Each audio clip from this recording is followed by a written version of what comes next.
I want to tell you about a man I know. I say I know him, but although we may have met, I would have been too young to remember him because this man died just 2 months after I was born.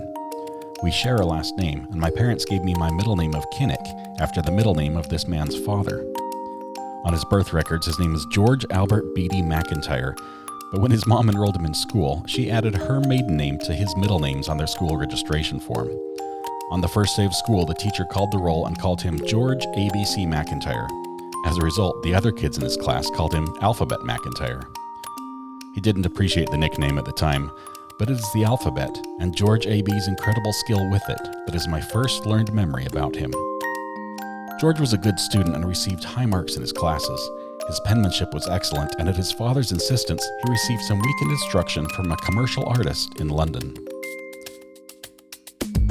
George practiced the craft of drawing letters using heraldic design, and even as a teenager, he began acquiring considerable work drawing up letters of recognition, awards, deeds, wills, and other legal documents. The local newspaper in his hometown of Watford, England, recognized him for a particularly fancy piece of work that was presented to a visiting duke.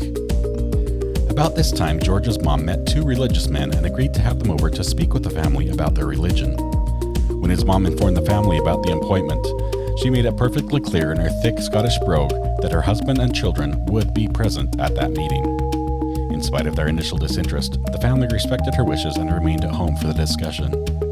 After attending a few additional church services with these missionaries, the family was baptized into the Church of Jesus Christ of Latter-day Saints on July 10, 1898.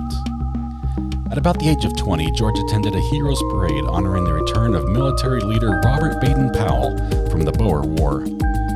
George looked up to Baden-Powell, and after immigrating to America as an adult, George began serving as a leader in the newly formed Boy Scouts of America. That uninterrupted service in scouting would span more than 50 years. George had a love for music that carried on to his children and to his grandchildren. Many of those grandchildren also made music and singing a part of their homes, which is why I can thank my great-grandfather, George Albert Beatty McIntyre, for my love of music. He may not have been rich and famous, but his hard work and dedication to his family and his beliefs are evident in my life to this day. I have in my collection 2 books that were part of George A.B. McIntyre's library. One was a gift from my grandma and grandpa when George was 85 years old. The first page bears his name in a simple but elegant font. The other book was also given as a gift to George. It has a letter inside the front cover thanking him and his wife Alice for his church service as president of the Winter Quarters District. The letter is signed by nearly 100 people. To me, George A.B. McIntyre is a hero.